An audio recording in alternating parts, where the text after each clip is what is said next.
এমন আহাজারি ককটেল বিস্ফোরণে নিহত সিয়াম মজুমদারের বাবা মায়ের। রাজধানীর মগবাজারে ফ্লাইওভার থেকে ছোড়া ককটেল বিস্ফোরণে মারা যাওয়ার খবরে ঘটনাস্থলে ছুটে আসেন সিয়ামের স্বজনরা।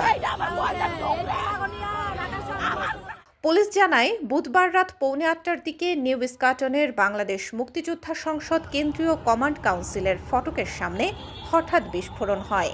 এ সময় ওই যুবক গুরুতর আহত হলে ঘটনাস্থলেই তার মৃত্যু হয়। তার মাথার উপরে এসে পড়ার সাথে সাথে ওইখানে বিকট শব্দ হয়, প্রচুর ধোঁয়া উৎপন্ন হয় এবং সাথে সাথে পরে দেখে যে একজন সে পড়ে আছে। রমনা জোনের উপকমিশনার মাসুদ আলম বলেন, মূলত আতঙ্ক সৃষ্টি করতেই ককটেল বিস্ফোরণ ঘটানো হয়েছে, তদন্ত চলছে বলেও জানান তিনি। এখান থেকে মারার উদ্দেশ্য হচ্ছে একটা প্যানিক সৃষ্টি করা, যে জনমনে যেন আতঙ্ক সৃষ্টি হয়। এখান থেকে ইতিপূর্বেও বেশ কয়েকবার এরকম ককটেল কিন্তু মেরেছে। ডিএমপির সংবাদ বিজ্ঞপ্তিতে জানানো হয়, দুষ্কৃতকারীদের শনাক্ত করে আইনের আওতায় আনতে তৎপর পুলিশ। ইতোমধ্যে ঢাকা মহানগরীতে চলমান চেকপোস্ট ও টহল কার্যক্রম জোরদার করা হয়েছে। কার্যক্রম নিষিদ্ধ আওয়ামী লীগের পরিকল্পিত ও ধারাবাহিক ককটেল সন্ত্রাসেরই অংশ বলে মনে করছে পুলিশ।